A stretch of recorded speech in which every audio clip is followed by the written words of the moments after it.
Assalamualaikum warahmatullahi wabarakatuh. Bismillahirrahmanirrahim. Tabarakalladzi nazzala al-furqana ala 'abdihi liyakuna lil 'alamina nadhir. Allahumma shalli wa sallim ala sayyidina Muhammad wa ala alihi wa sahbihi wa barik wa sallim asma'in. Amma ba'du. Ingkang kula hormati Kiai Haji Abdul Hanan wa ahli baiti, sedanten kanca-kanca santri peminat ilmu tafsir dan ilmu hadis ingkang kula hormati. Berbicara tentang ilmu tafsir, ada beberapa ulama yang menghindari kata tafsir karena makna tafsir itu memaknai atau menduga apa yang dikehendaki Allah. Tentu itu sulit. Satu, bahwa faktanya kita sudah tidak bisa komunikasi dengan Allah karena tidak ada wahyu lagi. Sehingga dari kehati-hatian ini pernah suatu saat Abu Bakar ditanya, ma makna abban fi qaulihi ta'ala wa faqihatan wa abba. Beliau menjawab, saya tidak lagi pantas hidup di atas bumi, di bawah naungan langit, jika saya mengatakan naqulu fil Quran, jika saya harus berpendapat tentang Quran apa yang tidak saya ketahui. Itu kehati-hatian yang dilakukan Sayyidina Abi Bakrin As-Siddiq. Tapi teori ini berbanding paradok, berbanding ekstrim, ketika bahwa Quran itu diturunkan itu sebagai hudan, sebagai petunjuk, kedua sebagai bayanan, sebagai penjelas. Dan ini yang saya yakini, kalau sebagai penjelas, Quran itu harus jelas sekali dan bisa menjelaskan. Dan Quran mensifati dirinya wal kitabil mubin, demi kitab yang memberi penjelasan. Sehingga dari sudut ini orang kafir pun mungkin memahami Quran. Dan menurut saya orang kafir pun bisa paham Quran. Kalau Ahok itu melintir Quran, tidak memahami Quran, paham? Senok harganya itu melintir Quran tapi tidak memahami Quran. Tapi bahwa Quran itu bisa difahami orang kafir itu ya. Logikanya gampang begini, kata Imam Syafi'i dalam kitab Ar-Risalah. Ketika Quran turun, itu pendengarnya itu tidak ada yang muslim, belum ada santri Kewagian, nggak ada santri Lirboyo, tidak ada santri Sarang. Pendengarnya itu non muslim. Nah ini sampai angen-angen, ketika Quran turun itu pendengarnya muslim atau non muslim? Non muslim. Andai kan Quran itu turun tidak difahami orang kafir, maka lalu objeknya siapa, sasarannya siapa? Nah sebab itu akan aneh kalau kita yang mondok, misalnya ngaji Idqon, ngaji Alfiyah, ngaji Ulumul Quran, apa saja, kemudian Anda tidak paham Quran, padahal orang kafir saja bisa paham. Nah ini tantangan bagi kita. Sing kafir wis paham Quran, masa kita santri tidak paham Quran. Makanya begini, di antara awal-awal periode Makkiyah ada surat disebut Qul ya ayyuhal kafirun. Katakan Muhammad ya ayyuhal kafirun. Karena mukhotabnya atau lawan dialeknya Nabi adalah orang-orang apa? Kafir. Mereka paham ketika dijelaskan Quran, paham. Dan sebagian mereka menjadi mukmin karena paham. Itu termasuk isi makalah yang saya utarakan di sini. Mereka tanya, ya Muhammad, siflana rabbak amin dahabin amin nuhasin amin hajarin. Karena orang kafir jahiliyah itu punya tren yang namanya Tuhan itu fisik. Mereka punya Lata, punya Uzza, punya Hubal.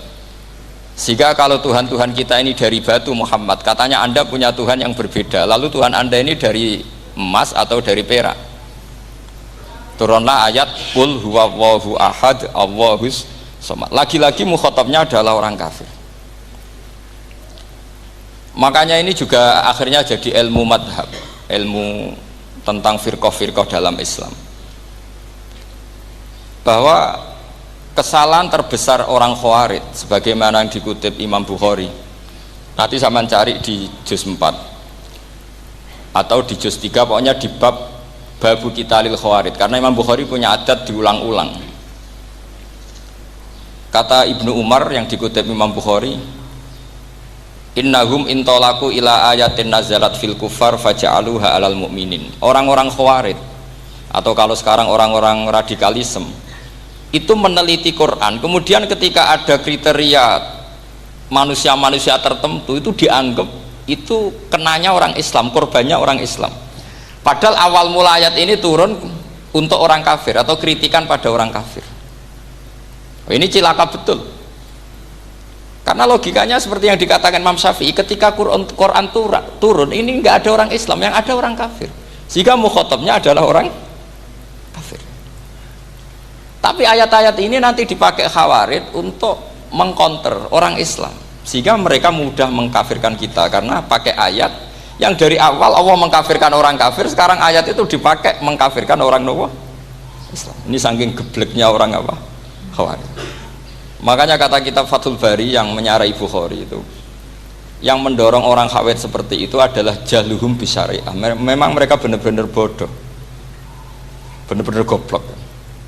Misalnya kita kiai atau kita ma'arif atau kita santri atau kita orang soleh, kemudian kita tidak bisa melakukan apa yang kita katakan, terus kita oke lah, kita kena kritik misalnya atakmurunan nasa bil birri wa tansawna anfusakum wa antum taslunal kitab. Terus kita katanya bisa ngomong tapi tidak bisa melakukan, terus dikritik dengan ayat itu mestinya tidak tepat. Karena itu asbabun nuzulnya adalah orang-orang Yahudi, karena tahu bahwa sifat Rasulullah itu ada di Taurat, mereka menyuruh keluarganya itu masuk Islam, tapi mereka sendiri tidak mau Islam. Kemudian turunlah ayat atakmurunan nasa bil birri wa tansawna anfusakum wa antum taslunal kitab afala ta'qilun. Sekarang perbandingannya begini, misalnya ada orang Islam, taruh saja Zaid itu maling, ya maling, konsisten dia malingnya sampai tua. Terus menurut Anda Zaid yang muslim ini, muslim, Zaid itu muslim tapi maling, jangan bilang maling tapi muslim, dia itu ya. Kemudian Zaid bilang ke anaknya, "Cung, kowe aja dadi maling, dadi santri sing soleh, sing maling bapak tok." Ndak, ini menurut analisis usul fikih, ngomongnya Zaid itu benar apa salah? Benar kan? Nasihatnya ya benar, ngomongnya juga benar. Kamu tidak bisa ngeritik Zaid, kamu bisa ngomong tapi tidak bisa melakukan, tidak bisa. Fa'innal amro bil ma'ruf wajib, wal qawla bil ma'ruf ya wajib, wal qawla bil haqqi ya wajib. Jadi itu hal yang berbeda. Misalnya fa'innal amro bil ma'rufi wajibun, memerintahkan barang baik itu baik. Wa innal qawla bil haqqi ya wajib, mengatakan yang hak itu ya wajib. Berarti Zaid tetap kena khitab, kamu harus nasihati anak secara benar, kamu juga harus ngomong hukum secara benar. Lalu ketika Zaid ngomong hukum secara benar, cung ojo maling, maling itu dosa, cung ojo nerusno profesi ini bapak maling, maling itu tidak benar. Dia berarti sudah melakukan dua kebenaran, yaitu ngomongnya benar, nasihatnya benar. Dia salah, perilakunya tetap maling. Tapi jangan karena dia maling lalu omongannya enggak salah juga, berarti salahnya malah tiga. Makanya ini pentingnya ngaji sama ulama, sama ahli usul fikih. Jadi tidak bisa dicampur adukkan. Zaid gagal dalam perilaku, tapi jangan gagal lagi di nasihat. Nanti kalau dia tidak nasihati, maka anaknya terus maling, alasannya niru bapaknya. Karena bapaknya kalau mau nasihati nanti disemprit sama santri-santri, "Pak, sampean ra oleh nasihati anak ra sama maling, sampean dhewe maling." Oh, tidak bisa cara usul fikih. Itu malah yudroku kulluh la yudroku napa? Kulluh, atau bahasa populernya al-maisur la yasqutu bil ma'sur. Misalnya kita sebagai kiai hanya bisa takrib, hanya bisa jurumiyah. Apa muda Fathul Mu'in cek abote. Bulet, maknane bulet. Kamu tidak boleh ngomong gini, "Cung, kowe sebagai muridku kudu nurut aku. Nak gurumu goblok tok takrib, kowe tok takrib wae. Gak oleh ngelangkai guru, gak sopan," gitu misalnya. Nggak boleh gitu. Tetap kita ngomong, "Cong, kowe aja koyo aku. Kowe kudu alim Fathul Mu'in, alim Fathul Wahhab." Sama ndak bisa protes. Pak guru sendiri ndak bisa. Kebenaran tetap sebagai kebenaran meskipun kita tidak kuat melakukan atau tidak bisa melakukan. Lagi-lagi ayat itu sebenarnya ada untuk kita, untuk orang Yahudi, atakmurunan nasa bil birri wa tansawna anfusakum wa antum taslunal kitab. Sebab itu istidlal dengan Quran itu memang resikonya tinggi kalau tidak bagi mutabakhir, karena ya itu tadi, ini harus ada pengetahuan yang luas tentang asbabun nuzul, tentang kriteria. Nah, kalau terpaksa, saya katakan terpaksa, kalau terpaksa kita itibar itu boleh, tapi itu terpaksa. Bahwa Allah mengkritik orang yang bisa ngomong tapi tidak bisa melakukan. Tapi itu secara usul fikih itu runyam. Teori ini runyam sekali, fatal. Sama lihat tuh di kitab Bajuri atau di kitab-kitab fikih yang lain. Ketika Shahibil Burdah atau Shahibil Bur'ah itu yang Imam Busiri itu, Muhammad bin Busiri itu. Niku salah nama tapi kadung populer. Jadi sebetulnya Imam Busiri itu Shahibil Bur'ah, bukan Shahibil Burdah, tapi kadung terkenal Burdah, kita ikut-ikutan apa? Burdah. Imam Busiri itu ngeluh, saya ini orang yang banyak kesalahan. Di antara salah saya adalah saya bisa ngomong tapi tidak bisa melakukan. Yaitu saya ngomong misalnya orang supaya tahajud, saya tidak tahajud. Saya ngomong orang supaya sholat sunat, saya nggak pernah sholat sunat. Itu sarahnya itu yang menyarai itu kan Imam Bajuri itu yang sarah Burdah. Itu mengkritik begini. Kalau Anda ngendikan itu fi ma'radi dzammin nafsi, yaitu dalam konteks Anda mengkritik diri sendiri, oke. Tapi omongan Anda salah. Karena secara usul fikih fatal. Fatalnya begini. Misalnya saya nggak pernah tahajud, ya mungkin itu nyata, mungkin itu nyata. Apakah kemudian saya tidak boleh mengatakan at-tahajjudu sunnatun? Apa saya diwajibkan diam hanya karena saya tidak pernah tahajud, terus saya seorang kiai yang haram mengatakan at-tahajjud sunnatun? Saya harus tetap mengatakan kalau tahajud itu sunnah. Saya kalau punya santri terus saya bilang, "Cong, napas nganggur yuk tahajud itu sunat." Karena mengatakan kebaikan pasti bagian dari kebaikan itu sendiri. Makanya kata Imam Bajuri, "Fakaifa yakunul amru bil ma'rufi mazmuman." Bagaimana mungkin sesuatu yang jelas baik karena memerintahkan kebaikan mazmuman menjadi sesuatu yang tercela hanya karena yang mengatakan tidak melakukan. Fa innal fi'la ya amrun wal hukmu ya amrun akhar. Itu beda. Jangan karena Anda tidak minum teh karena diabetes, terus Anda kalau ada tamu tidak disuguhi teh. Karena saya sendiri tidak minum teh. Wah ya repot kalau gitu. Nah, itu lagi-lagi tadi orang Khawarij salah ketika mengartikan ayat yang harusnya objek kritiknya itu orang kafir, kemudian karena Quran lama sekali dibaca orang Islam sampai orang itu lupa kalau Quran awalnya turun diantaranya adalah membenahi akidahnya orang kafir, sehingga korbannya orang Islam. Itu mirip seperti cerita kita ya, santri-santri itu kalau punya musuh itu baca Hizib Nasor. Dulu pengarang Hizib Nasor itu musuhnya orang fasik, sehingga di Hizib santri ora duwe musuh wong fasik, duwene kancane dhewe, akhirnya kancane yang kena hizib. Nah ini penting saya aturkan ya, sama seperti itu. Lama sekali Quran itu hanya dibaca orang Islam dan komunitasnya Muslim, sehingga seakan-akan semua kritikan Quran itu pada orang nopo Islam. Padahal jelas Quran ada kul ya ayyuhal kafirun, jelas mukhatabnya orang kafir.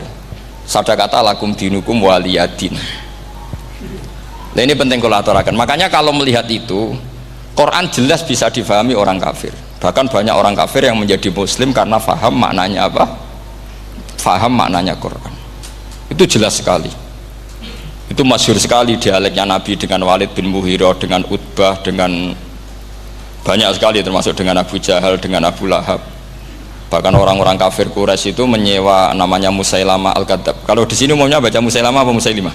trennya di sini pakai fathah ya.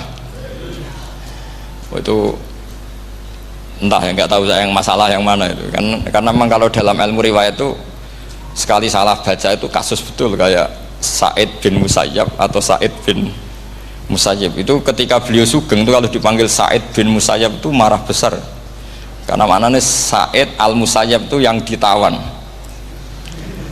makanya beliau bilang sayyabatni Irak wa anal Musayyib, orang Irak mengatakan saya ini ditawan, sebenarnya saya yang menawan mereka, tapi al-masyhur itu dibaca Sa'id bin Musayyab, padahal dia tidak mau dipanggil Sa'id bin Musayyab, Sa'id bin Musayyab, karena nama ini penting. Pentingnya begini, ini kata Rasulullah kalau sedang guyon, kata Nabi, mbok kamu itu sekali-kali mikir kenapa saya ini diberi nama Allah Muhammad, katanya. Ini hadis sahih di Bukhari, ada di Kitabul Adab, banyak lah tag ini. Kenapa ya Rasulullah? Allah itu senang bingung wong kafir, kata Rasulullah.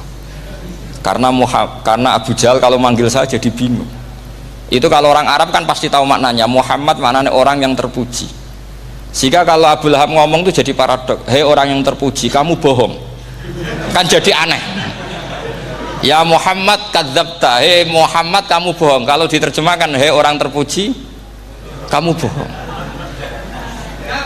Itu akhirnya sahabat tertawa-tawa, karena cek pinter deh pangeran milih nama kamu ya Rasulullah, karena ini bingungkan musuh gitu. Makanya kalau kamu udah anak kiai itu anak kamu panggil, namakan saja Agus, pasti satu pondok manggil Gus semua. Itu aman itu. Oh itu boh yang nggak seneng tetap panggil Gus, karena kalau untuk Gus putra kiai kan butuh di bapak kiai, kan bapak ayus kadung rakyai itu kan, itu ada triknya, yaitu anaknya dinamain Agus. Nah itu Rasulullah itu sudah dipilih sedemikian rupa oleh Allah, perilakunya benar, ahwalnya benar, sak namanya juga benar, sehingga ketika Abu Jahal Abu Lahab tahu bahwa nama Muhammad ini problem, karena ini madah itu memuji, sehingga mereka kalau mencari Muhammad tuh bilang ainal madmum, mana orang yang tercela. Terus orang-orang Quraisy tidak paham kamu nyari siapa, akhirnya mereka bilang ana atlubu Muhammad, dan saya cari Muhammad, akhirnya bilang Muhammad lagi. Nah, itu nah Quran juga main di ranah nama, sehingga Abu Jahal itu namanya kan Abul Hakam, orang Islam dari awal memanggil Abu Jahal, karena kalau sampai kita manggil Abul Hakam kita akan mengalami paradok, ya Abul Hakam, hei bapak dari semua kebijakan, kamu begini kan kacau. Makanya itu dari sini orang nggak boleh salah apa? Salah nama. Ini penting kalau aturakan, karena kadang menganalisis Quran itu satu bilisanin arabi mubin, kata Imam Syafi'i, wa innahu latanzilu rabbil alamin nazala bihir rohul amin ala qalbika litakuna minal mudhirin bilisanin arabi mubin.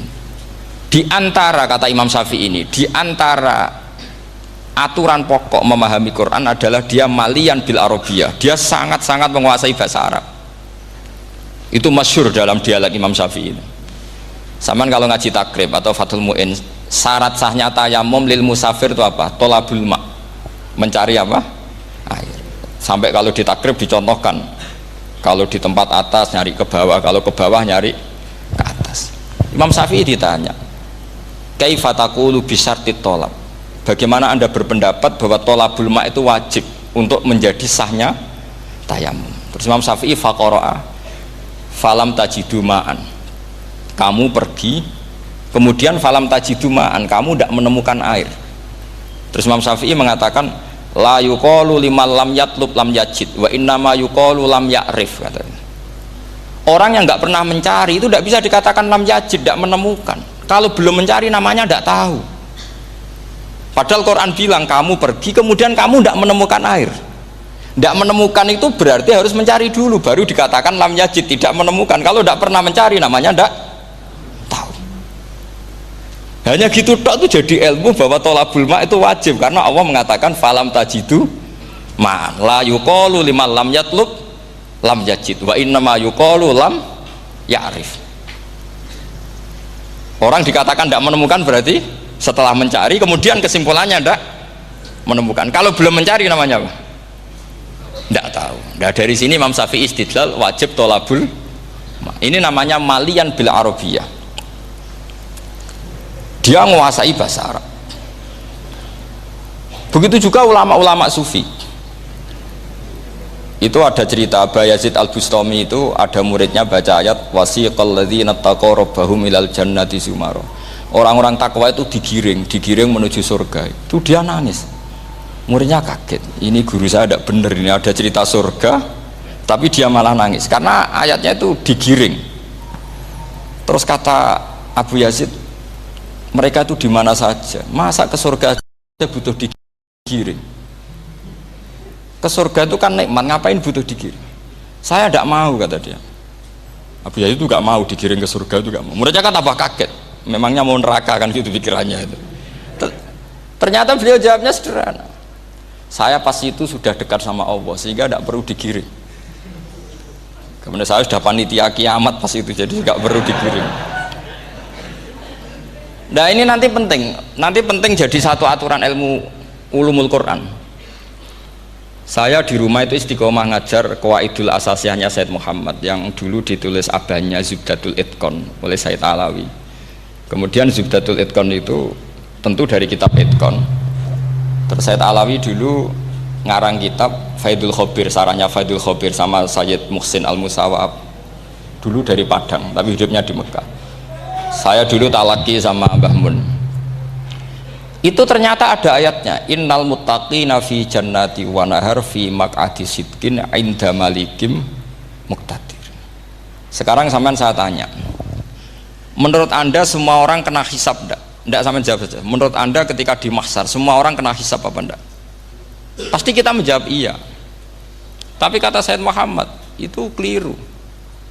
Enggak kebayang orang seperti Nabi kena hisab. Pasti yang kena hisab itu orang-orang yang enggak jelas. Nah, misalnya Nabi jelas baiknya, harusnya ya langsung nggak kena hisab. Karena tidak mungkin seorang saksi kok diaudit, tidak mungkin. Lo saksi itu di pengadilan kan nggak tersangka, nggak terdakwa, dia tidak boleh diintervensi oleh hakim. Nah, Rasulullah ketika kiamat, ketika fil mahsyar, fi faslil qada itu jelas, fa kaifa idza ji'na min kulli ummatin bisyahidi wa ji'na bika ala haula'i syahida. Rasulullah sudah dekat Allah, pas mahsyar itu ada Allah, ada Rasulullah, ada Jibril. Kemudian Nabi itu mengidentifikasi, ditanya sama Allah, bener mat ini umatmu? Ya, niki umatmu ya. Kalau yang nggak jelas ya Nabi lama jawabnya. Makanya kamu jangan jadi orang nggak jelas. Nah, itu kalau sekali nggak jelas itu Nabi lama sekali jawab. Nah, artinya begini, yang kena hisab itu meskipun kata Said Muhammad, meskipun Dhahirul Quran itu menetapkan asbata umumal hisab, tapi zahirnya Quran yang sama juga menafikan hisab. Itu karena nggak mungkin, nggak kebayang kita malaikat berani menghisab afdalul khalqi. Sama bisa bayangkan malaikat mengaudit Rasulullah SAW, ahabbal khalqi ilallah, kepen cilaka mencit ya. Wong jajar Allah kabeh dinten audit sudah indah. Fa kaifa idza ji'na min kulli ummatin bisyahidi wa ji'na bika ala haula'i syahida. Lalu mungkar nakir juga sama. Sampean bisa bayangkan mungkar nakir tanya Nabi Muhammad. Tesnya susah. Karena kalau Rasulullah terus ditanya, "Waman nabiyuka?" Wah, itu kan bisa kiamat itu.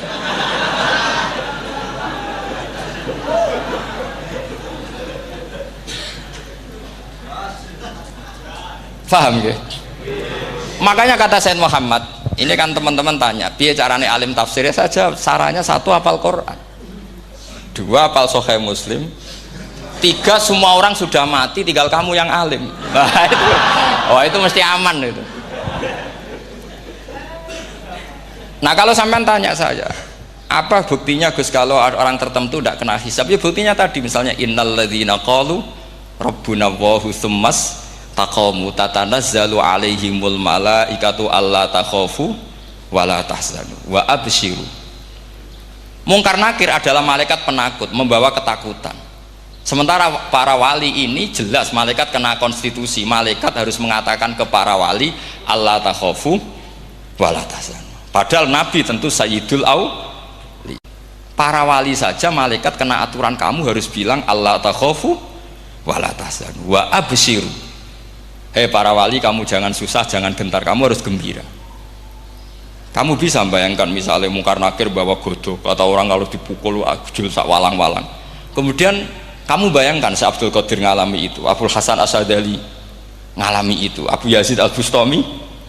Kalau itu ngalami gitu semua, ngapain kita jadikan mursyid? Kan sama nasibnya dengan kita. Nah, Zahirul Quran mengatakan asbatal hisabah, tapi Zahirul Quran di ayat yang lain lam yusbit al hisabah. Makanya tadi umumul Quran juga ditaksis dengan muqayyid, yang mutlak ditaksis dengan yang muqayyad, yang mujmal ya sama seperti itu, aturannya seperti itu, ditafsil sama yang mufassal. Sama orang kafir yang jelas, sampean bisa bayangkan malaikat ngaudit Fir'aun, cek kurang penggaweane, jelas eleke kok di audit. Misalnya Abu Lahab di audit, oh malaikatnya celaka mencet, berarti dia gak percaya sama pernyataan Tuhan tabat yada abi lahabiu. Malaikat kok ngaudit Abu Lahab, mungkin Gusti kula ceke nak menawi wonten api lho ki ora tau ngaji Quran tapi wong ayate tabat yada kok cek di cek. Nah yang seperti ini masuknya kategori ulaikal ladzina, saterusé mereka yang kafir bi ayati rabbihim wa liqaihi fahabitos a'maluhum fala nuqimu lahum yaumal qiyamati wasna. Jadi ada orang-orang kafir yang jelas kena aturan fala nuqimu lahum yaumal qiyamati wasna. Jelas kafirnya ya gak kena hisab, yang jelas nabinya, jelas wasinya juga gak kena hisab, yang kena kita di tengah-tengah. Tapi ilmu itu ikut mainstream karena semua orang bilang ada hisab, ya kita ikut-ikutan bilang, ya sudah gitu saja. Tapi kalau aslinya rapati percaya. Umumnya uang gerono mati ditalkin, ya kita melok-melokan nalkin. Tapi kalau kadang ya gak kebayang. Piye nak wali-wali ditalkin. Makanya ada di dunia wali itu ada cerita Rabi'ah Adawiyah, itu termasuk keramat beliau itu. Kalau Imam Sibawi kan dalam cerita wali kan ditanya marrobuka, ngapunten niku man mausul nopo istifham. Wah itu malaikatnya tidak pernah khataman alfiyah kan, repot. Kalau Rabi'ah Adawiyah lebih parah lagi, itu beliau tuh nangis sekeras-kerasnya, nangis terisak-isak, dia tersiksa. Ya Allah, engkau itu zat yang paling saya kenali dan harusnya semua makhluk itu kenal engkau, tapi ini hamba engkau tanya engkau itu siapa ya? Itu kan ini orang aneh kata gitu. Karena Allah itu adharud dzahir, kata sampai Imam Sibawi silakan a'raful ma'arif. Jadi wong ora ora wis geblek tenan dari Imam Sibawi. Imam Sibawi kan atas nama dia pakar nahwu pertama mengatakan domir paling makrifat di antara 6 isim makrifat, paling makrifat itu domir. Tapi meskipun gitu a'raful ma'arif Allah, yang paling makrifat dari sekian isim makrifat itu Allah. Artinya satu nama yang orang harus kenal semua. Makanya di antara keramat beliau ketika ditanya wong kok ora tau ngaji fikih men ngaji nahwu wae, gak tahu dia ngaji carane sesuci, carane iddah to gak tahu ngaji nahwu. Terus dia tanya bima fa'ala rabbuka, lalu Allah memperlakukan kamu gimana? Terus kata Imam Sibawi ghafaroli, Allah mengampuni saya karena saya orang yang mengatakan Allahu a'raful ma'arif. Ini penting kalau aturakan. Jadi makanya kalau sampean tanya caranya ilmu alim gimana, ya satu tadi, kalau sampean masih banyak orang hidup, syaratnya kamu harus hafal Quran, hafal hadis, hafal sekian ribu hadis, hafal sekian ulumul Quran. Itu kalau masih banyak orang hidup. Kalau sudah kamu sendiri hidup, ya sudah, pokoknya isokulhu ya salim sendiri kan, nggak ada saingannya itu. Makanya kata Sayyid Muhammad, beliau mengatakan kita meyakini umumal hisab ya berdasar zahiril Quran, kita menafikan umumal hisab bahwa hisab hanya yahtassu liqaumin duna qaumin juga berdasar zahiril Quran. Kita percaya semua mayat ditanya mungkar nangkir ya berdasar zahiril ahadis. Kita tidak mengumumkan teks praktek ini juga berdasar dzahiril ahadits. Karena malaikat mungkar nakir juga malaikat. Berarti dia kena aturan kalau ketemu para wali Allah takhafu wala tahzanu. Faham sih kalau maksudnya? Ini penting kalau aturakan. Jadi makanya aspek ya.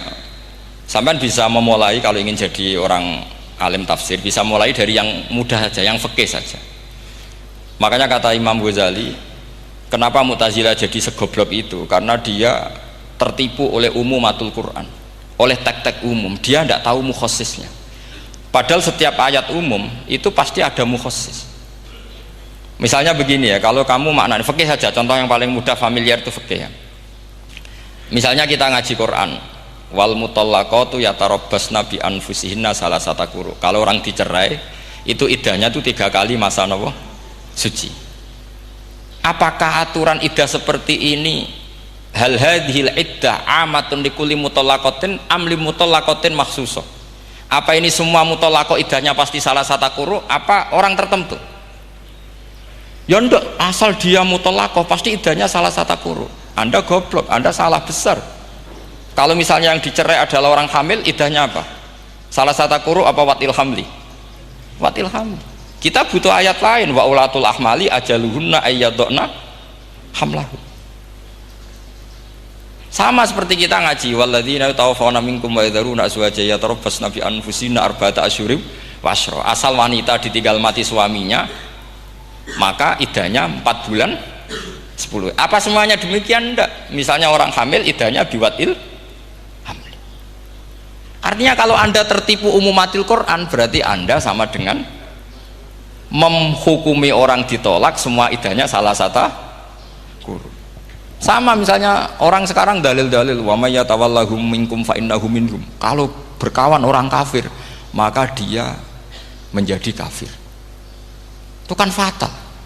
Semua nabi ya berkawan orang kafir karena dakwahnya memang sama orang kafir. Lo coba andai kan sampean hafal Quran itu sama teori itu tuh mungkin menyedihkan. Coba istilahnya Quran, wadhkur akho'at wa ila adin akhawum huda wa ila samuda akhawum. Terus semua umatnya yang kafir disebut akhawum. Akhaw itu artinya apa? Saudara. Mereka ya berkawan sama orang kafir. Makanya butuh analisis fikih untuk maknani wa may yatawallahu minkum fa innahu. Setelah dianalisis fikih, ternyata semua nabi diistilahkan wa ila madyan akhahum syuaiba wa ila adin akhahum huda. Akhaw itu artinya apa? Saudara. Kalau sampean tanya, lalu logikanya gimana? Kata kitab-kitab kan wa in kana dasarin fajanibhu suratan. Kalau ada teman buruk jauhi, kalau teman baik temani. Kalau cara usul fikih gampang. Kancanan maling dosa, wong kok kancane maling. Tapi nak dakwai maling apik kan? Aku ora ngancani kok dakwai dandani, selesai kan? Ngancani maling elek, nak dakwai maling apik. Demenan rodo elek, nak didik apik kan, itu seperti itu. Nah, ini penting kalau aturakan. Dan di sini ini makanya NU itu punya sejarah panjang, banyak wali-wali yang jadab, yang coro zahir itu kancanan wong fasik-fasik. Orang syariat bingung, ini wali kok berteman orang fasik. Ya kalau kamu bahasakan teman ya masalah, kalau kamu bahasakan ini binaan. Enggak, sama jawab saja. Kalau dibahasakan teman masalah enggak? Masalah kan? Tapi kalau dibahasakan itu binaan, selesai kan? Sama, Nabi berkawan orang kafir itu tidak karena berkawan, itu binaan Nabi. Memang Nabi itu jadi Nabi, objeknya adalah mengislamkan orang kafir. Ya berlama-lama Nabi dialek dengan mereka, muasyarah sama mereka. Bahkan Nabi diharuskan bersikap baik sama mereka. Itu yang disebut fabima rahmatim minallahi lintalahum walau kunta fadzan ghalidhal qalbi lan faddu min hawl. Tapi sekarang itu orang sudah tidak pakai ilmu. Orang-orang radikalisme itu nggak pakai usul fikih. Pokoknya kalau ada ayat terjemahnya gini ya sudah, itu jadi madhab. Akhirnya kecelakaan seperti ini. Pokoknya kalau ada ayat faqtulul musyrikina haitsu wajadtumuhum wa khudhuhum wahsuruhum waq'udu lahum kulla marsad. Sudah hafalnya ayat itu saja. Dia tidak mau ngapalkan misalnya qatilul ladzina yuqatilunakum. Ada ayat lagi wa akhrijuhum yamin haitsu akhrajukum. Sehingga ulama kita membagi kafir itu ada harbi, kita musuhi, ada dhimmi, ada muahad, ada musta'man. Itu ulama karena tahu tidak semua orang kafir itu harbi, tidak semuanya dhimmi, tidak semuanya muahad, tidak semuanya musta'man. Kalau harbi oke, kita perang, kalau dhimmi ya kita bina, kalau muahad ya sesuai perjanjian kita, kompensasinya apa, MOU-nya kayak apa. Tapi apalnya mereka ayat satu tema. Nah celakanya kita yang ngaji di pondok-pondok yang katanya spesialis ingin alim tafsir, apalnya ya satu ayat juga. Wah itu kan satu ayat versus satu ayat, itu ngeri. Makanya kalau sama tanya saya, ini katanya di acara ini sama tanya gimana caranya jadi ahli tafsir, saya jawab gampang. Caranya itu hafal Quran, hafal hadis, terus hafal ulumul Quran. Ya misalnya Nadoman ya Faidul Khobir lah, kalau kitab Nasar ya minimal itu setengah lanya itkon lah. Kalau nggak lanya-lanya amat ya agak lanya. Karena kitab tafsir itu gampang, teorinya itu mudah sekali. Misalnya al-ibratu bi umumil lafzi la bi khususis sabab, itu sama dengan kayak kaidah fikih. Karena kalau kaidah fikih itu saya itu pernah dibisui kiai itu, ini kisah nyata itu, dibisui kiai itu pas basul masail. Dulu saya itu masih sering mau basul masail. Tani mun pensiun mun boten niku. Dulu saya dengan Gus Zofur putrane Mbah Mun itu sering makili Pondok Anwar basul masail fikih. Tapi tidak tahu ceritanya Gus Zofur jadi dokter tafsir, saya juga kok ya tahu-tahu menekuni tafsir. Lama-lama orang itu lupa status saya yang fakih ya. Makanya saya itu ya kadang eman gitu, karena ini status penting juga. Tapi status fikih itu kadang memang menyesatkan. Karena begini, itu dulu pernah ada basul masail itu begini. Ini kisah nyata ini. Ada desainer baju putri, untuk putri, anak putri. Kemudian desainer itu menciptakan satu celana pendek misalnya, atau celana seperempat. Dengan desain ini pasti kalau dipakai itu auratnya itu kelihatan. Bagaimana hukumnya desainer ini? Apa termasuk mimman sarro'a as-sayyi'ata? Karena terjadi kasfil aurat. Apa enggak? Rata-rata kalau kiai yang khusuk-khusuk, yang sepuh-sepuh, desainer itu so. Gara-gara tren pakaian ini mau itu buka aurat. Tapi kiai-kiai alim yang muda-muda, entah saking belingnya, entah saking pinternya, tidak tahu. Bilang begini, Pak Yai, yang didesain apa? Ya celana itu. Lalu celana itu fungsinya nutupi apa buka aurat? Ya nutupi. Lu kan lumayan urun nutupi. Kalau haram ya dicopot, lu kan malah parah itu. Bingung kayaknya. Sampai bilang gini kan, wah semanis. Itu kan makanya ini guyon ilmiah. Repotnya ngadepi orang alim muda itu kan mbok gedhingi ku ilmiah, mbok senengi fasik.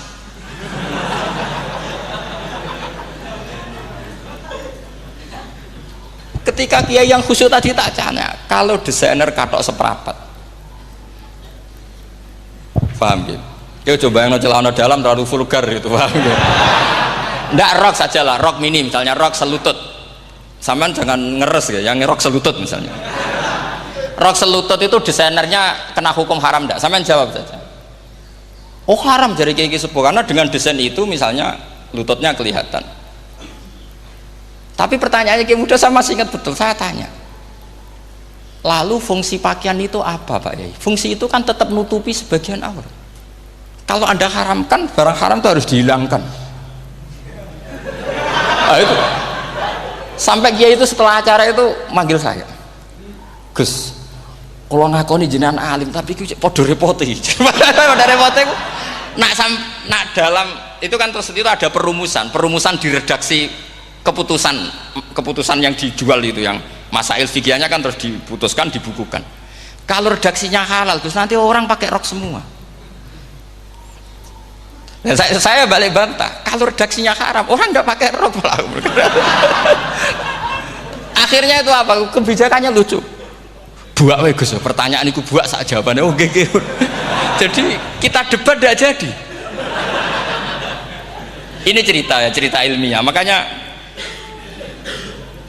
sama tidak wajib anut saya ini terlalu ilmiah, jadi tidak baik untuk kehidupan kesalian, kurang baik. Jadi ini, tapi ini ilmu, tetap kaidahnya fikih, ma la yudraku kullu la yudraku kullu. Jangan kalau tidak bisa nutupi aurat semua, lalu jangan sama sekali. Lho nggih kan kaidahnya kan gitu, ma la yudraku kullu la yudraku kullu. Misalnya Anda punya tetangga nggak mau pakai jilbab, nggak mau pakai pakaian muslimah, kamu tidak boleh bilang munisan ra klambinan, tidak bisa. Ma la yudraku kullu la napa ma la yudraku kullu nu la yudraku napa kullu. Makanya ini kita harus hati-hati. Nah bayangkan sekarang orang neliti Quran itu yutraku kullu. Mestinya kalau Anda meneliti radikalisme, ayat yang terkait radikalisme diteliti semua.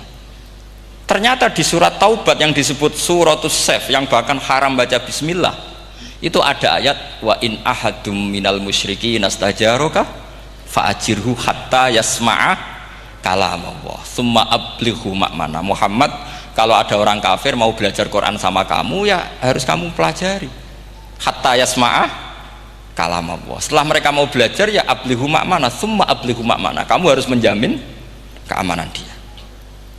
Itu di surat Taubat, termasuk akhiru suratin nazalat, gak mungkin terjadi mansukh. Tapi orang-orang ekstremis selalu pakai faqatulul musyrikin haitsu, apalan itu terus. Yang orang liberal yang menaparin la ikraha fiddin, ya sudah seperti itu. Sing orang-orang ora tegas, ora tau nahi mungkar, ya ma arsalnaka ila rahmatal lil alamin, ngono terus. Yang kelompok tukang nahi mungkar ya ayatnya amen nahi mungkar. Saya tuh heran, kenapa mereka punya masalah dengan hafalan kayaknya. Kenapa sih hafalannya kok pedot itu? Kita yang hafal semua bingung jadi. Jadi akhirnya kita yang pinter anu sing goblok. Karena saya tuh pernah loh debat sama orang salaf, debat gitu. Setelah saya mengutarakan sekian hadis, ada tuh Pak hadis itu, waduh, harusnya kamu ngaji saya, ada debat tuh yang level, kalau nggak level tuh nggak boleh katanya. Itu kan ngeri. Makanya ini penting ya, kalau sampean tanya ingin jadi alim tafsir ya harus hafal Quran semua. Nah, kalau tidak mungkin yang nunggu orang semua mati baru Anda jadi ahli tafsir, karena tidak ada musuhnya.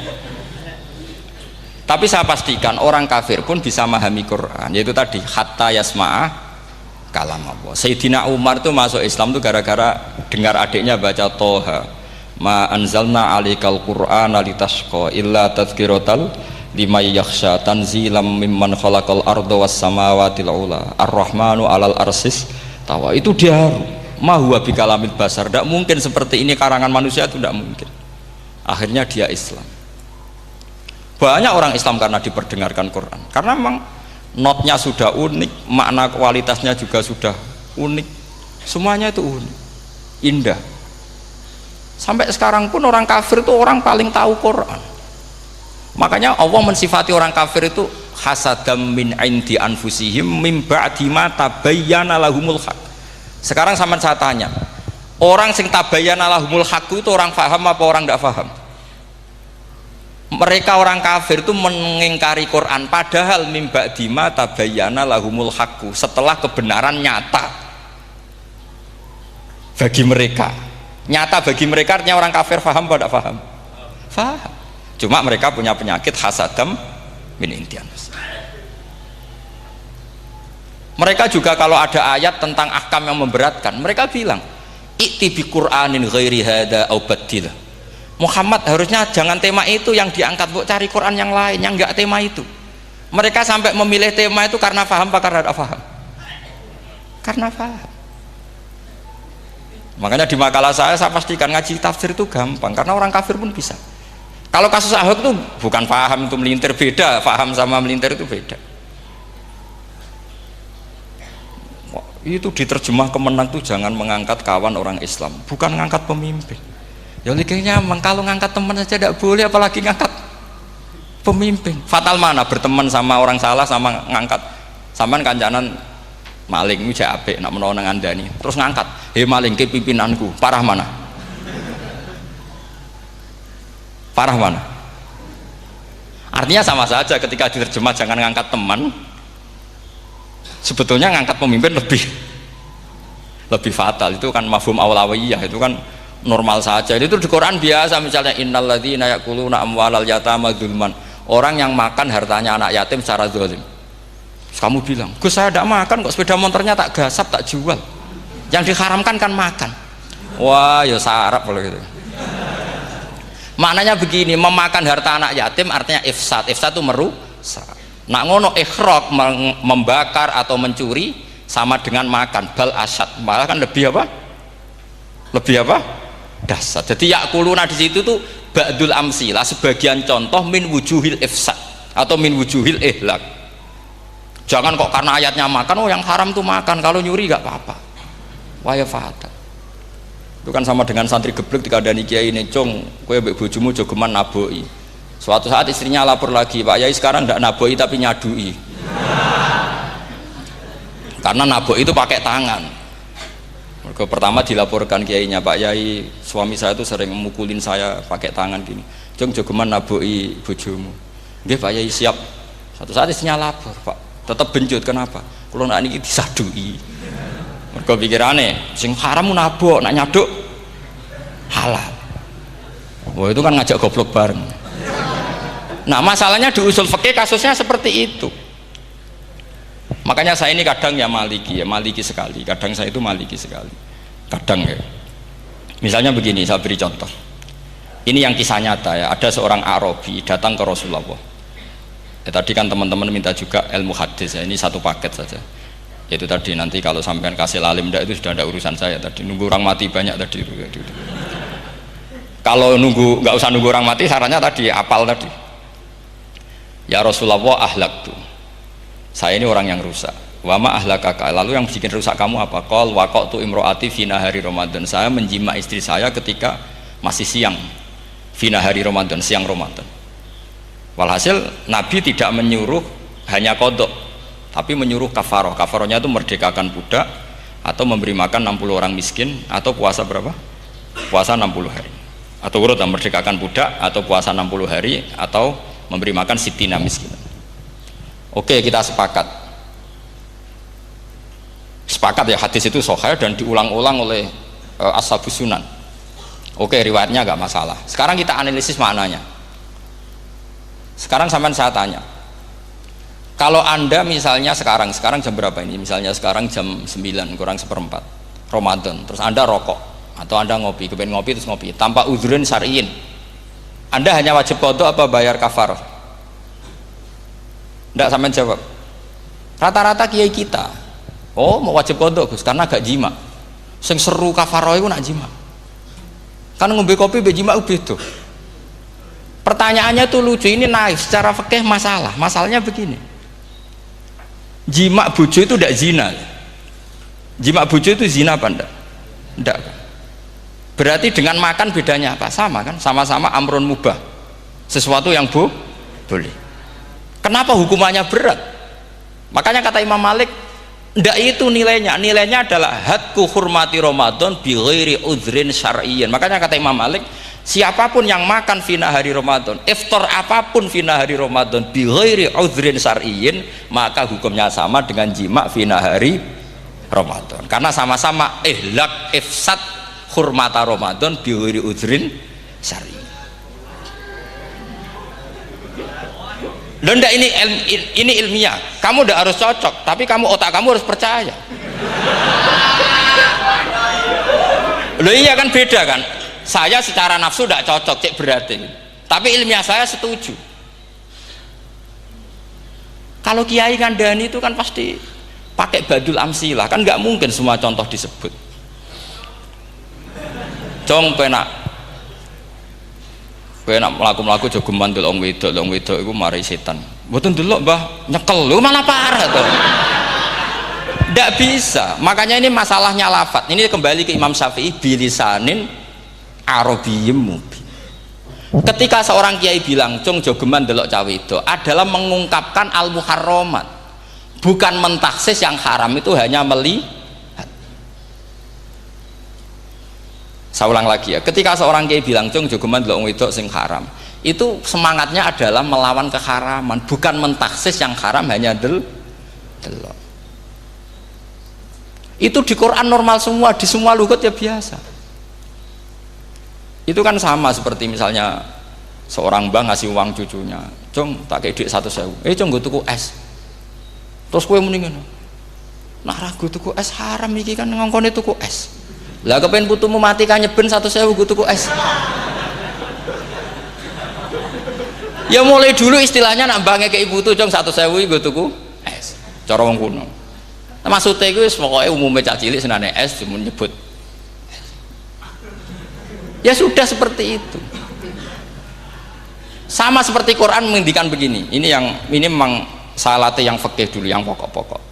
Di antara yang enggak boleh dikawin adalah wa antasma'u bainal ukhtaini illa ma qad salaf. Kamu enggak boleh menikahi Sri dan Zainab kakak beradik. Sudah sepakat nggih? Fi nikahin wahid enggak boleh al jam'u bainal ukhtain. Jadi mbaknya kamu kawin, adiknya kamu kawin fi nikahin wahid. Tapi nak ngeduni boleh, berarti kan dengan waktu yang berbeda. Quran hanya menyebut itu. Kemudian Rasulullah zaman Sugeng itu hanya nambahi wala binal mar'ati wa ammatiha wala binal mar'ati wa kholatiha, juga agak boleh menikahi ponaan plus buliknya, baik bulik dari bapak yaitu ammah maupun bulik dari ibu disebut apa? Kholah. Kemudian ulama fikih merasa ada yang kurang, ditambahi lagi dua perempuan yang andekan yang satu itu lelaki kok haram nikah, berarti haram jam'u fi nikahin wahid. Misalnya cucu rabibahnya boleh enggak? Enggak boleh kan? Berarti kalau sampai mengumpulkan cucu dan mbahnya fi nikahin wahid juga tidak boleh. Tapi orang yang waras itu tidak akan nyalahkan Quran ketika tidak lengkap. Wa antasma'u bainal ukhtain ila ma qad sal, ini tidak lengkap. Yang haram kan tidak hanya jam'u bainal ukhtain, termasuk mengumpulkan cucu dan mbahnya. Karena Quran nggak mau dengan logika tidak waras, itu tidak mau. Taruh saja orang itu rata-rata mbahnya kan umur 70 tahun, cucunya umur 17 tahun. Kebayang nggak kamu nikahi sehingga adekan boleh bareng, pasti kamu milih bareng. Makanya Quran hanya bakas wa antasma'u final ukhtain, karena yang mungkin masih menggugah selera itu dua. Tapi kalau cucu sama mbahnya itu, kalau ada yang masih selera kan ya sarap itu. Tapi fikih sebagai kaidah tetap menerangkan termasuk yang haram jam'u adalah bainal mar'ati wajad datiha. Paham juga maksudnya? Artinya ketika menyebut itu tidak jaminan merangkum semua hukum, tapi ba'dul amsilah. Fa'innal akila yaktafiya bi isyaratil ba'di, karena orang kalau punya akal diisyaroi sebagian sudah paham. Ini penting kalau aturakan. Jadi ini penting. Nah bayangkan sekarang banyak gerakan-gerakan ahli Quran katanya, tapi nggak memahami ilmu usul fikih. Qur'ane ra ono ya wis. Nang Quran ra ono cerita harame asu, nak ngono asu ya halal. Ora ono Qur'ane. Sing ra ono iku tekem ora Qur'ane, kok aneh-aneh kowe.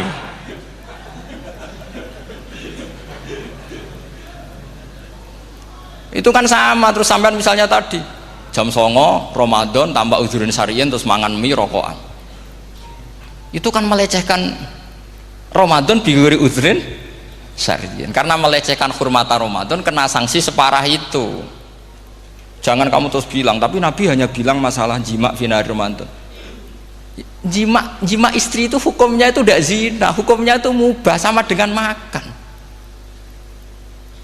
Ini cara madhab Maliki, tapi kita alhamdulillah madhab Syafi'i. Ya itu masalahnya, berhubung itu menguntungkan sami'na wa ta'na. Nah, itu. Tapi saya sendiri dalam konteks ini, saya itu ya sangat-sangat safiyah, dalam banyak hal sangat-sangat safiyah. Tapi dalam banyak hal kadang-kadang saya ya Maliki. Nah, itu kan kalau sampean tanya kenapa gitu, ya hikmahnya baca banyak saja. Karena yang Syafi'i itu ya karena bacanya hanya Syafi'i, itu bukan fanatik, itu keterbatasan. Jadi itu beda, itu namanya tidak fanatik, itu keterbatasan. Itu beda sekali. Jadi kita harus ngaji yang banyak. Saya itu termasuk utang ya sama Imam Syafi'i itu baca kitab Ar-Risalah. Itu kitab yang kadang satu ulama baca sampai 500 kali. Yaitu Imam Syafi'i itu dalam kitab Risalah itu begini, ini termasuk ulumul Quran yang paling penting. Muqaddimahnya begini, wan nasu sinfani min awalil amri, wan nasu sinfani. Ketika Rasulullah datang membawa Quran itu manusia hanya ada dua. al kuffar sing dari jenis ahli kitab dan kuffar dari jenis yang tidak ahli kitab. Bahkan tidak ada orang Islam zaman itu. Pertama Nabi jadi Nabi itu adakah pendengar yang Muslim? Kan tidak ada, semuanya ahli kitab. Makanya susah kalau Quran kamu analisis korbannya orang Islam tuh, kata Ibnu Umar tuh lucu. Dulu tuh mukhotobnya tuh orang kafir, jelas kuliah ayuhal kafir. Ya ayuhan nasu ubudu rabbakum alladzi khalaqakum. Jelas orang kafir. Karena orang Islam nggak mungkin dikhatabi ubudu rabbakum. Makanya Imam Suyuti kalau nafsir itu ngeper ubudu rabbakum wahiduhu.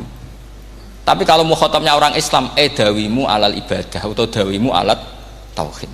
Karena dia tahu kalau mukhatabnya orang kafir ubudu ya masih wahidu. Kalau sudah Islam kok dikhitabi ubudu mudawamah alal ibadah. Itu saking alimnya Imam Suyuti. Ini saya teruskan. Kalau mukhatabnya itu orang kafir ahli kitab, itu kemungkinannya ya dua cara mereaksi Quran. Yaitu disebut lam yakunil ladina kafaru min ahlil kitabi wal musyrikina munfakina hatta ta'tiyahumul. Jadi lam yakunil ladina kafaru, jelas kafaru itu umum. Kemudian ditafsir kafaru itu ada yang min ahlil kitabi, berarti kafaru yang jenis Yahudi Nasrani. Ada kafaru yang min ahlil kitabi wal musyrikin, kafaru yang jenis musyrikin, yaitu kafir Mekah. Karena cara kaidah nahwu al atfu yaqtadi taghayyur, kalau ada ataf pasti konteksnya beda. Ja'a Zaidun wa Amrun, berarti Zaid ada Amar, Amar ya tidak Bakar, karena Ja'a Zaidun wa Amrun wa Bakrun, pasti orang ini berbeda. Tidak boleh orang yang sama kamu pakai ataf. Ini sudah clear ya ini ya.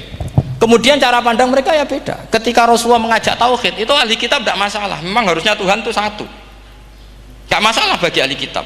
Problem bagi ahli kitab adalah Muhammad itu nabi, itu kita nggak suka. Kalau Tuhan satu oke, tapi kalau Muhammad nabi tidak oke. Kita bisa jadi nabi, kata mereka, karena mereka merasa nasabnya sampai Ibrahim. Sementara zaman itu mereka sanksi Muhammad itu nasabnya konti, gak jelas. Ini penting kalau aturakan. Sehingga dalam konteks ini Allah menjawab ahli kitab dulu. Ini itu disebut Muhammad itu nasabnya jelas. Ini itu fihi ayatum bayinatum maqamu Ibrahim. Ini saya dengarin. Ibrahim itu jelas pernah ke Mekah. Bukti Ibrahim pernah ke Mekah adalah jejak kaki Ibrahim di makam apa? Makam mereka, artinya buatan kuburan, buatan jejak kaki Ibrahim ketika bangun Ka'bah. Fihi ayatum bayinatum maqamu Ibrahim. Pun. Kalau Ibrahim pernah di Mekah, artinya beliau pernah nikah di Mekah. Paling tidak punya dzurriyyah di Mekah. Jadi Ismail dibawa ke Mekah. Jelas ayatnya wa id yarfa'u Ibrahimul qawaida minal baiti wa Ismail. Ini dengarin ya. Sebab itu saking alimnya berjanji itu beliau tahu betul masalah utama Rasulullah Muhammad adalah disangsikan nasabnya. Sebab itu kitab berjanji pertama cerita. Setelah dia alhamdulillah macam-macam awalu ma'anab tadi saat terus dia bilang wa ba'du fa'akul huwa Muhammad bin Abdillah bin Abdil Muttalib. Saat terus ya wa ba'du wa Muhammad bin Abdillah bin Abdil Muttalib wasmu syaibatul hamdi humidat khisaluhus saniyah. Saat terus ibnu Kusoyin, saat terus sumiyya bi Kusoyin litaqasi fi biladi kudu'atal qasiyah. Karena dia tahu yang masalah bagi Rasulullah itu adalah masalah nasab bagi mereka loh, bagi mereka yang kafir. Terus beliau ngendikan ditutup wa adnanu bila raibin indadawil ulumin nasabiyah ila dhabihi Ismail nisbatuhu wamun. Jelas saya Adnan itu pasti puter cucu-cucunya Nabi Ismail. Karena orang Yahudi yang disoal Muhammad itu, kamu itu siapa kok tahu-tahu Nabi? Kamu orang Arab itu tidak pernah ada Nabi. Yang Nabi itu normalnya orang Israel, yaitu turunan Yahudi, karena Yahuda bin Yakub bin Ishak bin Ibrahim. Akhirnya Allah membuktikan fihi ayatum bayinatum maqami. Bukti kalau Ibrahim pernah di Mekah adalah jejak kakinya di Mekah, itu dekat Ka'bah. Ini jawaban Allah yang tentang ahli kitab, karena sudah jelimet. Ada ilmu ansab, ada ilmu nasab, ada polemik kitab samawi. Kalau kafir Mekah ini goblok-goblok. Ketika Rasulullah pakai teori tauhid, orang kafir Mekah itu saking gobloknya bilang gini, Muhammad, kita ini urusannya banyak, utang kita banyak, kasus saya banyak. Kok Tuhannya satu itu tidak cukup? Yaitu mereka mengatakan aja'alal alihata ilahau wahida inna hadza la syai'un ujab. Bagaimana Tuhan hanya satu? Urusan kita banyak, masalah kita banyak. Tuhan nggak boleh satu, harus banyak. Sejumlah urusan kita. Ada Tuhan BPKB, Tuhan macam-macam lah. Ada Tuhan kredit, Tuhan kas macam-macam lah kan. sesuai sebanyak urusan kita. Mereka tanya aja alal alihata ilahau wahida, masa Tuhan satu, inna hadza la syai'un ujab, ini aneh. Tapi Rasulullah dengan sabarnya, kalau yang seperti ini Allah menjelaskannya beda dengan yang pertama, karena tadi orang kafir itu bisa min ahlil kitab, bisa wal musyrikin. Lam yakunil ladzina kafaru min ahlil kitab, ada yang wal musyrikin. Semuanya ini tidak pernah munfakina hatta ta'tiyahumul bayyinah. Mereka tidak pernah tercerabut dari pikiran mereka, dari mainstream mereka, sampai ada bayyinah. Bayyinah itu kejelasan kebenaran atau benar yang begitu jelas. Itu siapa? Rasulun minallah yatslu suhufam mutahhar. Akhirnya Nabi sabar. Saking sabarnya Nabi itu ngomong gini, ya di khalayak umum, mukhatamnya ya kafir semua. Hei saudara-saudara kami suku Quraisy, kita ini sebangsa. Nabi tanya, Muhammad, ajaran kami itu benar karena kamu itu orang yang kita percaya, tapi kali ini anda aneh karena ngajak satu Tuhan. Itu tidak mungkin, urusan kita banyak, satu Tuhan juga mungkin, Tuhan harus banyak. Kita punya 3 aja kurang banyak kan, banyak punya Lata, Uzza, Hubal. Rasulullah dengan sabarnya ngendikan gini, hei kaumku, kalau kamu jadi pembantu, jadi buruh, senang mana punya majikan banyak sama majikan satu. Kalau majikannya banyak, itu perintahnya beda-beda, seleranya beda. Semua harus kamu lakoni, semua harus kamu taklui karena kamu harus nurut. Wah ya repot mat kalau di majikan banyak, ngerepoti mesti. Rasulullah tinggal nimpali, Tuhan kamu itu majikan kamu, kalau Tuhannya banyak, perintahnya ya banyak, seleranya beda-beda. Kamu bingung nggak? Wah ya bingung mat, ya sudahlah mat satu aja. Akhirnya mereka masuk Islam. Nah itu disebut Nabi itu fatona, punya kecerdasan artikulatif. Kalau menjelaskan itu masuk akal. Nah itu disebut dorobawahu matalar rojulan fihi syuraka'u mutasyakisuna wa rojulan salamal lirojul hal yastawiyani masalah alhamdulillah. Nah ini penting.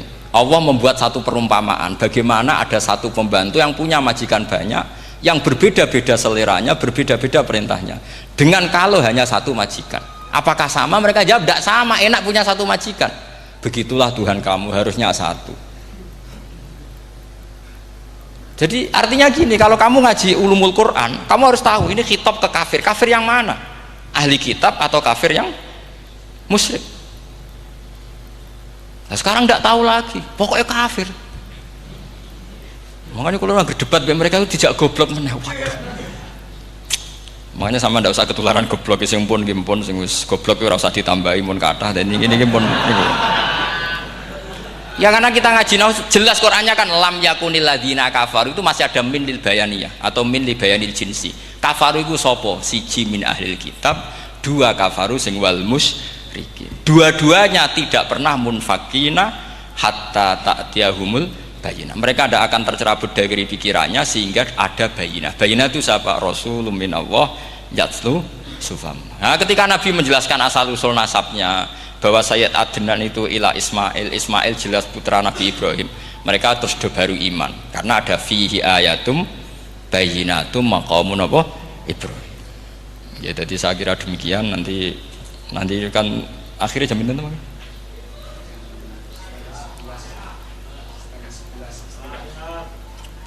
Oh, ini jam pinten istiwa? Nggih, terus saya pikir niku nggih. Kalau misalnya tadi ada tanya jawab, ya tanya jawab carane ngalim saja kan. Itu lebih realistis. Karena kalau sampean iskal, misalnya saya iskal dengan ini kan malah bingung kan.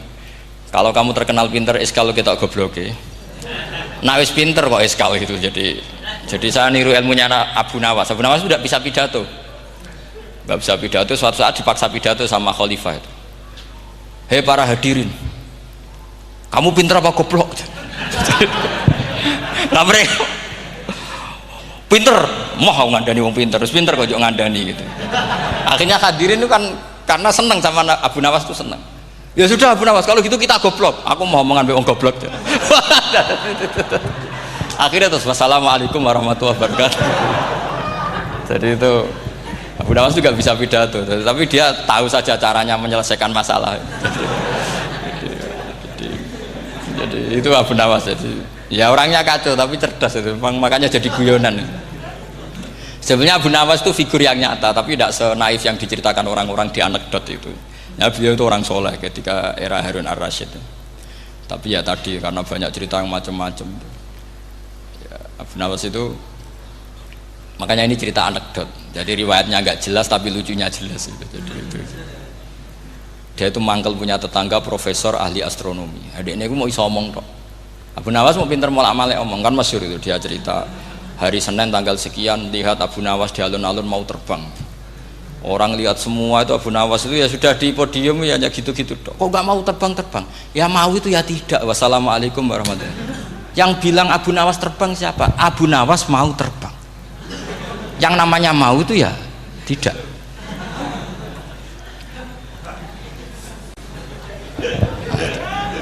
Pernah dia itu lomba sama Harun ar-Rasyid. Siapa paling banyak pengunjung rumahnya di alun-alun. Harun Rasyid bikin khemah, dia bikin khemah. Tentu cerita ini bohong, yakini ini bohong, ini bohong tenang. Makanya ini anekdot, hanya guyonan. Harun Rasyid karena dia raja itu ada apel, ada makanan macam-macam. Ya tentu pengunjungnya banyak. Batas akhir itu penilaian jam 12 malam. Abu Nawas tenang, satu pun nggak ada pengunjung, nggak ada makanan, nggak ada apa. Pas jam 12 rumahnya dia, kemahnya dibakar. Orang ke dia semua. Dit menang dia karena jumlahnya. Bahkan Harun Rasyid itu datang ke kemahnya dia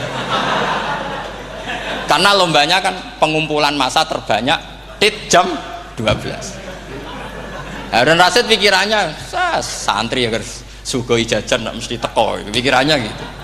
Abu Nawas pikirannya beda, jeneng ana kebakaran pasti datang. Wis dihitung biaya khemah sama hadiahnya banyak hadiahnya. Yang ahli falak ini punya ilmu yang rasional, yang pinter sekali. Dia ilmuwan bahwa bumi itu bulat-bulat. Nah, saya lagi tren meyakini bumi flat nih, ya kacau nih. Mau gara-gara penjelasan sing sepihak. Ini wong nganggur. Lah wong ilmuwan kok sentimennya perkara wedi duit. Enggak boleh ilmuwan menyebut sentimen apa? Uang. Akhir bumi itu bulat-bulat. Jadi kalau Anda jalan ke timur terus nanti ke titik yang sama. Abu Nawas paham karena dia memang enggak ahli sains gitu.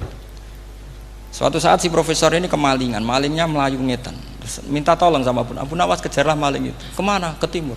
Dia ngejar ke barat. Ditanya sama profesor. Saya udah bilang larinya maling itu ke timur, kalau kejar ke barat nanti ketemu di titik yang sama. Akhirnya profesornya ngerti, oh ngenyek tuh. Jadi, nah khawatir saya nanti kalau santri-santri tidak pinter ilmu, terus pilihannya ilmu kayak Abu Nawas, jalan pintas tadi. Karena belajar falak jelimet, belajar faraid apa? Jelimet, ada aul, ada roh, terus semua ada masalah yang ruwet-ruwet terus. Akhirnya mau olah bicara. Ini musibah inna lillahi wa inna ilaihi raji'un. Itu tidak boleh. Quran tidak mengajarkan itu. Quran tetap mengajarkan ilmu meskipun ada nilai seninya. Ya tadi nilai seni tadi misalnya Allah mencontohkan daraba wa masalah rajulan fihi syuraka. Terus kedua uniknya Quran itu begini. Setelah dipikir itu nyata-nyata lebih detail. Misalnya begini. Ketika Allah mencontohkan ba'udah itu nyamuk. Itu orang-orang kafir itu bilang gini, "Ya Muhammad, Tuhan Anda kehilangan stok ilmiah." Sehingga contoh itu enggak yang dahsyat tapi sekedar nyamuk. Wong nyamuk kok digawe contoh. Mbok ya contoh itu dinosaurus, tak jerapah, tak apalah yang keren itu. Mosok contoh apa? Nyamuk. Terus Allah menjelaskan innallaha la yastahi ayyadriba apa? Mathalam ma. Contoh apa saja? Apa saja itu ditafsiri ba'udatan fama faqaha. Entah itu nyamuk, fama faqaha atau yang di atasnya nyamuk. Maksudnya di atasnya itu filkillah atau fisighor atau yang di atas nyamuk yang lebih kecil ketimbang nyamuk. Sekarang saya contohkan kata Rasulullah, contoh yang kecil saja, nggak usah bikin nyawa, nggak usah, itu terlalu mustahil. Seorang pemahat patung, terus kamu pesen, "Pak, aku gaekno patung gajah." Mesti muni sanggup. Tak muni, "Pak, gaekno patung gajah, ukurannya ya semestinya gajah." Oke. Tapi Pak, aku gaekno patung nyamuk, ukurannya ya sak nyamuk. Kira-kira sanggup apa enggak? Artinya ketika Allah gawe nyamuk itu lebih sulit ketimbang gawe gajah apa lebih mudah? Lebih sulit. Karena nyamuk yang sudah kecil, dia punya alat kelamin terus seberapa juga? Alat kelaminnya juga tetap harus ada lubangnya, terus seberapa juga? Temen saya malah ada yang cangkem elek bilang gini, lalu ya punya kuman, kumannya seberapa? Nah ini pentingnya ngaji akal. Kamu jangan hanya bilang, wow dinosaurus, jerapah, seru nyamuk. Nah karena orang sudah ada itibar dengan nyamuk, didatangkanlah nyamuk banyak. Sebenarnya nyamuk banyak itu mergo mangkel, gak diperhatikan itu. Terus. Lah ini saya tahadus binemat, istri saya itu sering protes. Istri saya kalau manggil saya Gus karena orang Jawa Timur. Itu sama-sama jagongan itu, saya itu tidak pati sering digigit, namun ya digigit tidak sesering sampean, itu jelas. Terus saya tanya, Gus punya doa apa, kenapa tidak pati begitu digigit nyamuk? Saya bilang, karena saya sudah tahu hikmahnya nyamuk. Jadi harusnya dia sudah tidak nyerang saya, kata saya itu. Makanya ini ijazah, agak mandi salah sampean itu. Karena tadi logika yang terbangun gitu. Kalau Allah bikin gajah, melubangi belalai gajah itu masih masuk akal. Bahkan saat kita bikin patung masih bisa. Tapi kata tadi nyamuk itu sudah kecil, harus punya usus, harus punya alat kelamin, harus punya telur. Telurnya juga detail lagi. Ini disebut inna woha la istahyi ayyadriba mathalam ma ba'udah. Sehingga ba'udah di mata ahli tafsir, di mata ulama ini contoh yang luar biasa. Tapi di mata orang-orang yang nggak seneng mikir, kok terima nyamuk itu. Makanya saya minta kangkang di sini bisa makan itu harus syukur. Makan itu luar biasa. Saya itu sering nyontohkan di Jogja ini. Saya punya teman sakit. Kalau nggak ada obat dari Belanda itu mati. Kalau ini nggak dapat obat bagus dari Belanda atau dari Jerman itu meninggal. Berapa bulan lagi matinya? 3 bulan. Kalau nggak sampai dapat obat mati 3 bulan. Oh masih mandi obat yang di Jogja. Apa itu makan atau minum?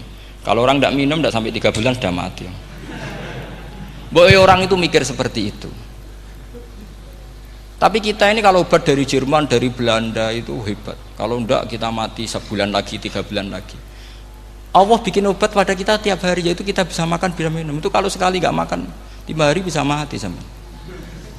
Tapi kita karena ngakan tuh hal yang biasa, nak duit iso utang terus dianggap biasa. Ini kalau ulama masalah besar. Punya otak seburuk itu tuh masalah besar bagi ulama. Sehingga Allah tidak malu ketika ngendikan kulu wasrobu, tidak malu karena makan ini urgen, sangat penting. Dan Allah tidak malu meskipun Quran itu temanya kelas tinggi, biasa Allah mengatakan jong kowe iku kulu min thayyibati ma razaqnakum, kamu makanlah. Karena minum obat itu kebutuhan kita ketika sakit. Tapi kalau makan adalah kebutuhan kita sihatan wasukman, saat sakit maupun saat sehat. Nah, kalau Anda dengan kualitas ini ketika Allah membicarakan makanan itu Anda akan respect sama Allah karena memang ini urgen betul. Tapi kalau Anda cara berpikir gini hanya cari goro ibal ilmu yang aneh yang seru, kamu baca ayat itu akan menjadi biasa-biasa saja. Dan itu masalah bagi mahabbah Anda pada Al-Qur'anul Karim. Ya saya kira demikian. Terus mangke saya pikir tidak etis ya, kan ini Jumat nanti sing biasa itikaf nanti terganggu. Nanti saya ada problem.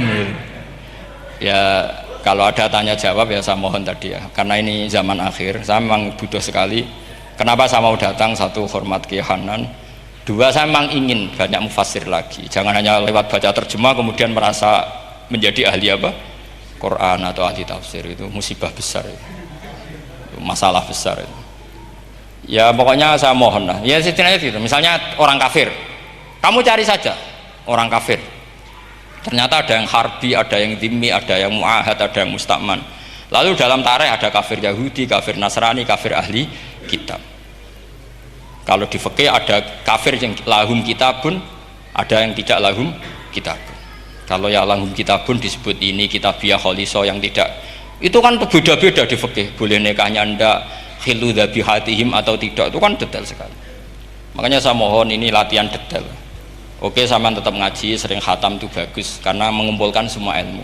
Tapi sampean harus menganalisis secara apa? Saya dulu ngaji Mbah Mun Muslim ya kilatan. Tapi saya ngapalkan sama Gus Ibab. Gus Ibab putrane Mbah Mun, dulu muridnya Said Muhammad. Saya itu tak pelajari lagi di rumah. Tak analisis lagi setelah besar sampai sekarang karena ya itu beda. Kita selalu Robbi zidni apa? Ilma. Misalnya begini contoh ya, contoh. Kita mungkin tahu maknanya ayat tertentu itu begini. Misalnya begini. Faqula lahu qawlan layyinan la'allahu yatadzakkaru aw yakhsha. Musa dan Harun, jika kamu datang ke Fir'aun, maka kalau ngomong, kalau dakwah itu qaulal layyinan, dengan dakwah yang halus. Nggih, qaulal layyinan. Ini bagi yang ekstremis harus baca dialek ini. Ini kisah nyata yang diceritakan Habib Zain bin Smith ketika ngarang Al-Manhajus Sawi. Juga diulang-ulang di beberapa kitab. Suatu saat ada ustadz, corong Jawa Kemelinti, datang ke Harun Ar-Rasyid. Harun Ar-Rasyid ini Banil Abbas, termasuk zuriyahnya Abdullah bin Abbas. Karena Harun Ar-Rasyid sebagai khalifah tentu salahnya banyak, namanya pejabat pasti salahnya banyak. Meskipun kebaikannya juga banyak, tapi salahnya juga banyak. Kalau kita kan tidak pejabat, salahnya tidak banyak, tapi prestasinya juga tidak banyak. Ya kan, misalnya ada tamu Raja Salman, katanya hormat tamu wajib, kamu kan tidak bisa hormat, karena dia juga tidak mau dihormati kita kan. Nah terus si ustadz tadi datang begini, saya itu masih hafal teksnya, ya Amirul Mukminin, inni nasihun lak famusyaddidun alaika fala tajidanna ala nafsika fi nafsika aliyya syai'an. Saya ini mau nasihati Anda, tapi saya maaf sekali karena nasihat saya ini kasar sekali. Musyaddid itu kasar, keras. Fala tajidanna fi nafsika aliyya syai'an, saya mohon jangan dimasukkan hati lah. Makanya terjemah bebasnya jangan masukkan hati. Katanya Harun Rasyid langsung marah. Uskut ya jahil, kamu itu ustadz bodoh, kamu tidak boleh keras sama saya. Dia masih bantah, saya keras sama Anda karena Anda salahnya banyak. Terus apa kata Harun Ar-Rasyid? Inna wa ta'ala qad arsala man huwa khairum minka ila man huwa syarrum minni wa ma'adzalika qala ta'ala faqula lahu qaulal layyinan. Allah mengutus orang yang jelas lebih baik ketimbang kamu, yaitu Musa dan Harun. Musa dengan ustadz ini baik mana? Tidak, sama jawab saja. Baik Nabi Musa kan. Ilaman huwa syarrun minni. Fir'aun dengan Harun Ar-Rasyid buruk mana? Buruk Fir'aun. Itu saja masih dengan etika faqula lahu qaulal layyinan. Musa dan Harun kamu harus sopan. Ndak wae Fir'aun wajib sopan, ndak wae aku ora sopan. Nah ini sudah iktibar dari terjemah netral atau terjemah yang datar, bahwa Allah ngutus Musa dan Harun ke Fir'aun, dan Musa dan Harun diharuskan qaulal layyinan. Tapi menjadi energi mafhum yang luar biasa. Nak dakwai Fir'aun wae qaulan layyinan, apa maneh dakwai podo-podo mukmin. Makanya kata Harun Rasyid, uskut ya jahil. Inna wa ta'ala qad arsala man huwa khairum minka ila man huwa syarrun minni. Wa ma'adzalika qala ta'ala faqula lahu qaulal layyin. Ya saya kira demikian, saya kembalikan ke moderator.